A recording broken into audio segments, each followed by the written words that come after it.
Bismillahirrahmanirrahim. Assalamualaikum warahmatullahi wabarakatuh. Waalaikumsalam warahmatullahi wabarakatuh. Alhamdulillahi rabbil alamin. Wa usalli wa usallim ala nabiyyina Muhammadin wa ala alihi wa sahbihi ajma'in. Amma ba'du. Kaum muslimin dan muslimat rahimani wa rahimakumullahu ta'ala. Alhamdulillah pada kesempatan kali ini kita bisa kembali mempelajari hadis-hadis Nabi Shallallahu Alaihi Wasallam yang dikumpulkan oleh Imam Abdul Ghani Al-Maqdisi rahimahullah ta'ala di dalam kitab beliau Umdatul Ahkam. Kita sampai kepada hadis-hadis yang membahas tentang zikir setelah sholat. An Warrad Maula Al-Mughirah Ibn Syu'bah radhiyallahu ta'ala anhu. Dari sekretarisnya sahabat Nabi Al-Mughirah Ibn Syu'bah radhiyallahu ta'ala anhu. Mughirah Ibn Syu'bah, semoga Allah ta'ala meridhoinya, beliau adalah gubernur kota Kufah di masa kekuasaan Muawiyah. Qala, amla alayya Al-Mughirah Ibn Syu'bah fi kitabin ila Muawiyah. Bahwasannya Mughirah Ibn Syu'bah, sahabat Nabi Shallallahu Alaihi Wasallam, mendiktekan sebuah tulisan kepada sekretarisnya, yang dimana tulisan ini ia tulis untuk dikirim kepada sahabat Nabi Muawiyah radhiyallahu taala anhu. Anna Nabiyya Shallallahu Alaihi Wasallam kana yaqul, bahwasannya Nabi Shallallahu Alaihi Wasallam beliau dahulu mengucapkan zikir fi duburi kulli salatin maktubah, setiap selesai dari menjalankan salat wajib. Jadi kata Mughirah, bahwasannya Nabi Shallallahu Alaihi Wasallam selesai menjalankan salat wajib, beliau membaca La ilaha illallah wahdahu la syarikalah, lahul mulku wa lahul hamdu wa huwa ala kulli syai'in qadir. Allahumma la mani'a lima a'taita wa la mu'tiya lima mana'ta wa la yanfa'u dzal jaddi minkal jaddu. Jadi kata Mughirah, bahwasannya Nabi Shallallahu Alaihi Wasallam dahulu setelah selesai sholat, beliau membaca La ilaha illallah wahdahu la syarikalah. Tidak ada sesembahan yang berhak disembah dengan benar kecuali Allah satu-satunya, tidak ada sekutu baginya. Lahul mulku, baginya kerajaan. Walahul hamdu, baginya pujian. Wa huwa ala kulli syai'in qadir, dan dia maha mampu atas segala sesuatu. Allahumma la mani'a lima a'taita, ya Allah, tidak ada yang bisa menghalangi apa yang engkau berikan. Wala mu'tiya lima mana'ta, dan tidak ada yang bisa memberi apa yang kamu tahan. Wala yanfa'u dal jaddi minkal jaddu, dan tidak bermanfaat kekayaan harta, kekuasaan bagi pemiliknya di hadapanmu kelak. Summa wafattu ba'da dzalika ala Muawiyah. Kemudian surat ini saya kirim kepada Muawiyah radhiyallahu taala anhu, fasami'tuhu ya'murun nasa bidzalik, dan saya melihat atau saya mendengar bahwasannya Muawiyah radhiyallahu taala anhu memerintahkan manusia untuk membaca zikir ini selesai sholat. Wa fi lafdhin, yang disebutkan dalam redaksi lain, wa kana yanha an qila wa qal, dan Nabi Shallallahu Alaihi Wasallam melarang dari banyak bicara dan menukil perkataan tanpa diketahui kebenaran perkataan tersebut. Wa idha'atil mal, melarang dari membuang-buang harta. Wa kasratis su'al, melarang dari banyak bertanya. Wa kana yanha an uquqil ummahat, dan Nabi Shallallahu Alaihi Wasallam melarang dari durhaka kepada orang tua. Wa wa'dil banat, melarang dari mengubur anak perempuan hidup-hidup. Wa man'in wahad, melarang dari sikap egois. Hadis riwayat Bukhari dan Muslim. Kaum muslimin dan muslimat rahimani wa rahimakumullahu ta'ala. Terkait hadis ini ada 3 pembahasan. Yang pertama adalah istihbabu hadza dzikri ba'dal faraid. Disunahkannya membaca zikir ini setelah sholat wajib. Buktinya di sini Nabi Shallallahu Alaihi Wasallam atau Al-Mughirah ibn Syu'bah mengatakan, kana yaqulu fi duburi kulli salatin maktubah. Nabi Shallallahu Alaihi Wasallam senantiasa membaca setelah sholat wajib. Jadi maktubah itu artinya adalah sholat wajib. Jadi zikir ini disunahkan dibaca selesai sholat wajib. Kapan membacanya? Membacanya adalah setelah istighfar dan Allahumma antas salam sampai akhirnya. Sebagaimana disebutkan dalam hadis Aisyah dan hadis Tsauban. Karena Rasulullah SAW idan sarafa min salatihi istighfara thalathan. Bahwasannya Nabi SAW apabila selesai dari salatnya maka beliau istighfar 3 kali, summa yaqul, kemudian mengucapkan Allahumma antas salam wa minkas salam sampai akhirnya. Jadi urutannya jamaah, yang pertama adalah istighfar, baru kemudian Allahumma antas salam wa minkas salam sampai akhirnya, baru setelah itu zikir yang kita bahas di hadis ini. La ilaha illallah wahdahu la syarikalah lahul mulku wa lahul hamdu wa huwa ala kulli syai'in qadir. Allahumma la mani'a lima a'taita wa la mu'tiya lima mana'ta wa la yanfa'u dal jaddi minkal jaddu. Jadi urutannya pertama istighfar, baru Allahumma antas salam, baru zikir yang kita bahas di dalam kesempatan kali ini. Ini poin yang pertama. Poin yang kedua adalah kita akan sedikit memahami zikir yang dibaca setelah sholat ini. La ilaha illallah wahdahu la syarikalah lahul mulku wa lahul hamdu wa huwa ala kulli syai'in qadir. Jadi zikir ini jamaah dibuka dengan kalimat tauhid. Mengisbatkan bahwasannya satu-satunya yang layak disembah itu hanya Allah Ta'ala.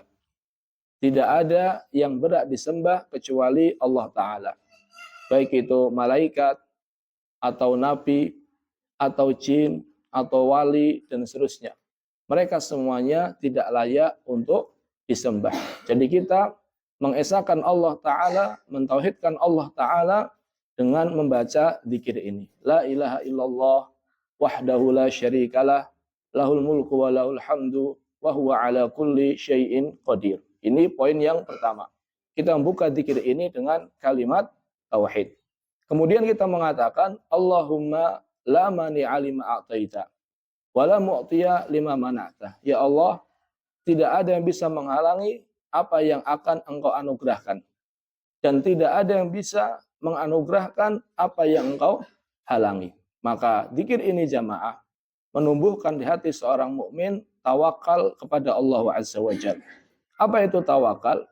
Tawakal adalah keyakinan yang kuat di dalam hati bahwasannya tidak ada yang bisa memberi manfaat, tidak ada yang bisa menolak mudarat kecuali Allah Ta'ala. Ini tawakal. Jadi ketika seorang hamba yakin bahwasannya semuanya di bawah kehendak Allah Ta'ala, bahwasannya semuanya terjadi atas izin Allah Ta'ala, tidak ada yang bisa memberikan manfaat kepada kita, tidak ada yang bisa menolak mudarat dari kita kecuali Allah Azza wa Jalla. Dan tawakal ini jamaah adalah puncak dari keimanan.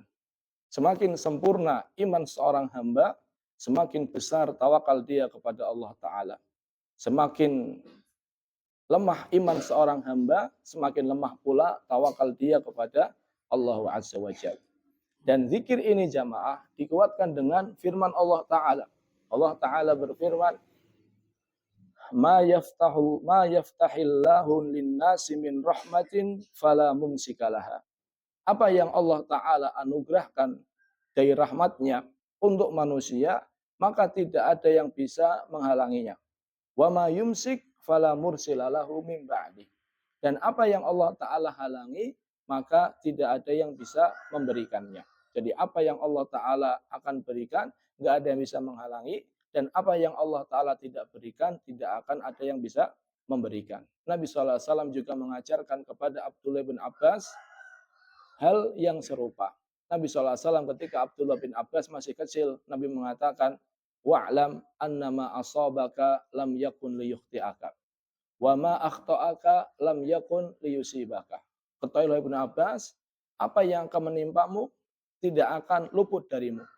Dan apa yang luput darimu tidak akan pernah menimpamu. Jadi jamaah, zikir Allahumma la mani'a lima a'taita. Ya Allah, tidak ada yang bisa menghalangi apa yang Engkau berikan, dan tidak ada yang bisa memberi apa yang Engkau halangi. Ini menumbuhkan di hati seorang mukmin apa jamaah? Tawakal. Keyakinan hati yang kuat bahwasannya semua terjadi atas izin Allahu Azza wa Jalla. Dan para sahabat Nabi SAW jamaah, mereka adalah orang-orang yang sangat bertawakal. Dan semakin besar tawakal mereka ketika mereka dalam kondisi-kondisi susah. Semakin besar tawakal mereka ketika mereka dalam kondisi-kondisi susah. Ketika perang Uhud, terdengar berita bahwasannya Abu Sufyan dan bala tentaranya kembali ingin menyerang kaum muslimin. Kita tahu bahwasannya di perang Uhud kaum muslimin kalah. Dan ada kabar bahwasannya Abu Sufyan akan kembali menyerang untuk menghabisi kaum muslimin. Hal seperti itu jamaah justru menambah tawakal di hati para sahabat Nabi SAW. Alladzina qala lahumun nas innan nasa qad jama'u lakum fakhshawhum fazadahum imana wa qalu hasbunallahu wa ni'mal wakil. Mereka adalah orang-orang ketika manusia mengatakan innan nasa qad jama'u lakum, bahwasanya manusia telah menyatukan kekuatan, telah menghimpun kekuatan untuk menyerang kalian, fakhshawhum, takutlah kepada mereka. Takutlah kepada mereka. Ternyata ditakut-takuti fazadahum imana. Justru para sahabat bertambah apa? Keimanan. Wa qalu hasbunallahu wa ni'mal wakil. Dan mereka mengatakan cukuplah Allah Ta'ala sebagai penolong. Cukuplah Allah wa hasbunallah, cukuplah Allah Ta'ala sebagai penolong. Wa ni'mal wakil. Dan sebaik-baik wakil juga diartikan penolong. Maka ini menunjukkan jamaah bahwasanya seorang mukmin hendaknya dia senantiasa belajar dan terus belajar mempertebal tawakalnya. Keyakinan bahwasannya tidak ada yang bisa memberikan manfaat, tidak bisa memberikan mudarat kecuali Allahu Azza wa Jalla. Karena tawakal ini jamaah merupakan sifat yang paling menonjol dari orang-orang yang akan masuk surga tanpa hisab dan tanpa azab. Ini poin yang kedua. Poin yang ketiga, wala yanfa'u dal jaddi minkal jaddu. Tidak bermanfaat kekayaan harta, kekuasaan, jabatan di sisi orang yang memilikinya di hadapan Allah Ta'ala. Maknanya adalah kelak di hari kiamat kekayaan, kekuasaan, jabatan itu tidak ada nilainya di hadapan Allah Azza wa Jalla. Kecuali kekayaan, jabatan, kekuasaan yang digunakan dalam rangka mendekatkan diri kepada Allah Ta'ala. Oleh karena itu, nanti di hari kiamat, di antara yang diucapkan oleh orang-orang yang diazab, mereka mengatakan, ma agna anni maliyah. Tidak bermanfaat untukku hartaku. Halaka anni sultaniyah. Binasa dariku kekuasaanku. Jadi kekayaan, kekuasaan, jabatan tidak ada gunanya kelak di hari kiamat kecuali yang dilakukan atau digunakan dalam rangka mendekatkan diri kepada Allah Azza wa Jalla.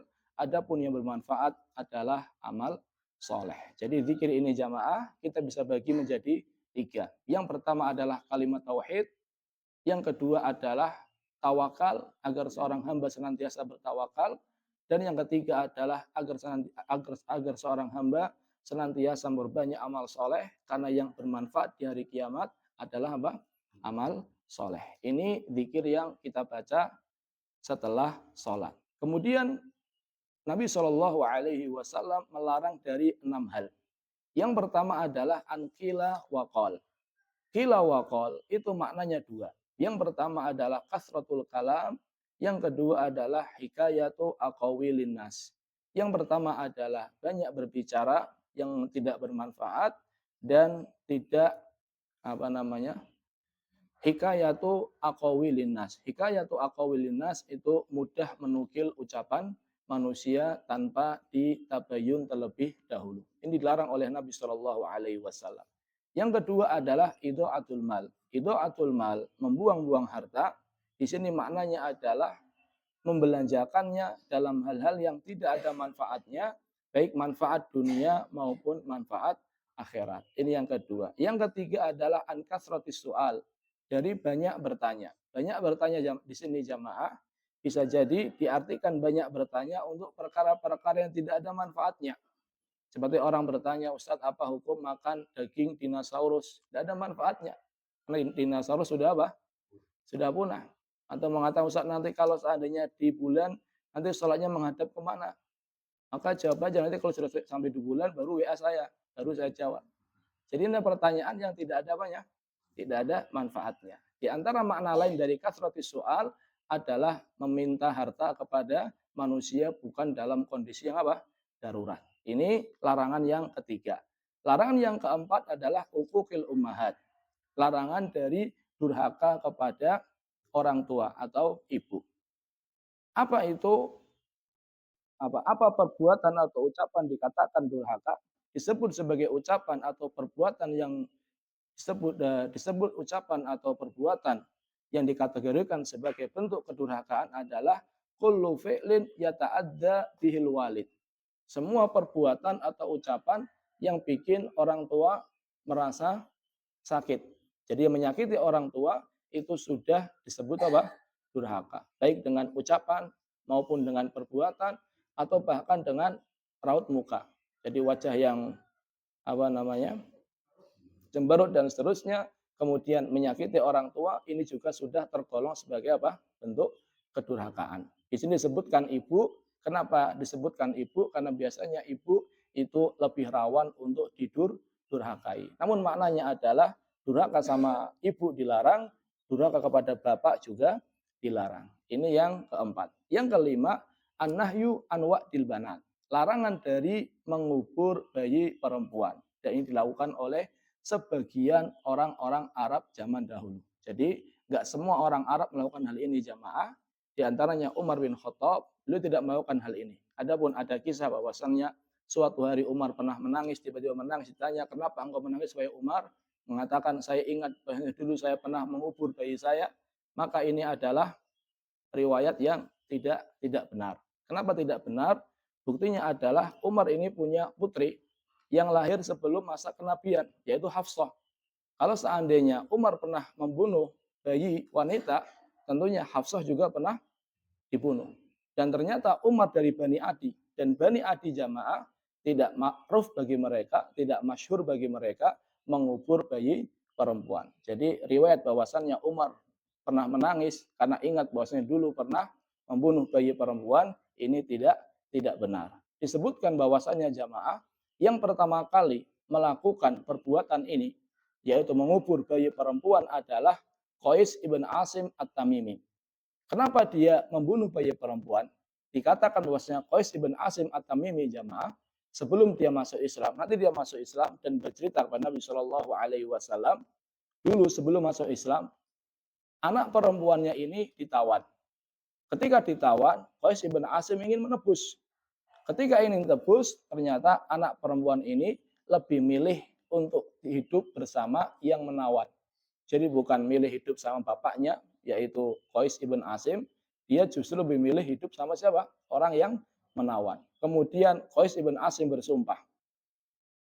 Dia mengatakan, demi Allah, kalau seandainya saya punya anak perempuan, maka saya akan kubur hidup-hidup. Kemudian jamaah, hal ini pun diikuti oleh sebagian orang Arab. Jadi enggak semua, sebagian kabilah mereka melakukan hal ini. Dan larangan yang keenam adalah an man'in wahatin. Man'in wahatin adalah egois. Dia suka meminta namun tidak mau memberi. Ini 6 larangan yang disebutkan oleh Nabi Shallallahu Alaihi Wasallam. Terima kasih atas perhatiannya.